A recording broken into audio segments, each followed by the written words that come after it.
May reported po sa atin dito, may caller po tayo na tumawag. Meron po dyan na motorcycle accident dyan po sa underpass ng Quezon Avenue.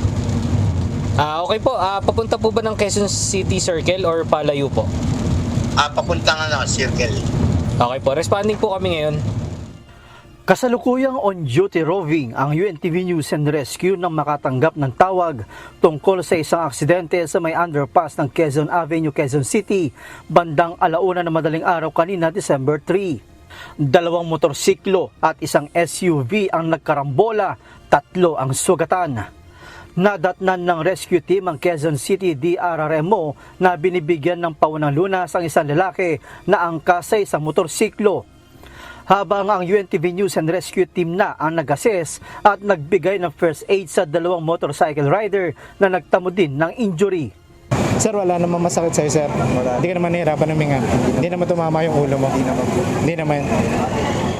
Kinilala ang 2 rider na sina Jose Marie Abad, 24 years old, at si Arlan Cabullo, 24 years old. Ang isang rider ay nagtamo ng gasgas sa kaliwang kamay, habang ang isa naman ay gasgas sa kanang kamay at kanang paa. Ayon kay Abad, isa sa mga rider, isang motorsiklo ang nakasagi sa kanya na nakabanggaan naman ng isang SUV.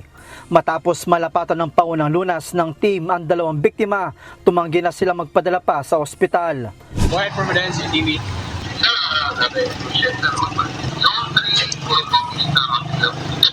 Sa pinaka-landmark na to sa Propotista?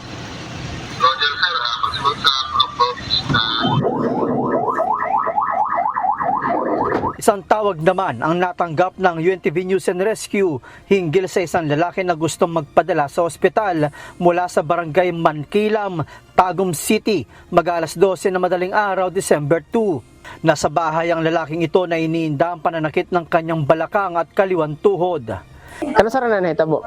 Domingo sa 12 at depolog pa ng hiner sa karon din di mo pa dito kay ayo kayo maniya.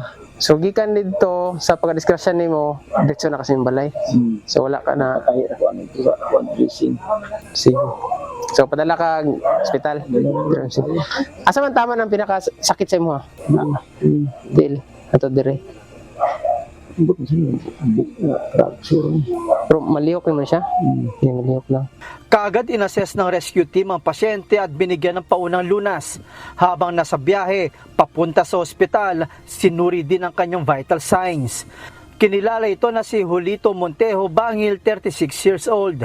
Kwento nito, tumanggi siya magpa-admit sa Dipolog Hospital matapos maaksidente nung linggo dahil malayo siya sa kanyang pamilya.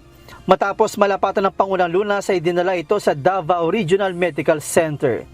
Joshua Antonio, UNTV News and Rescue. Diyos ang aming sandigan, serbisyo publiko ang aming pinahahalagahan.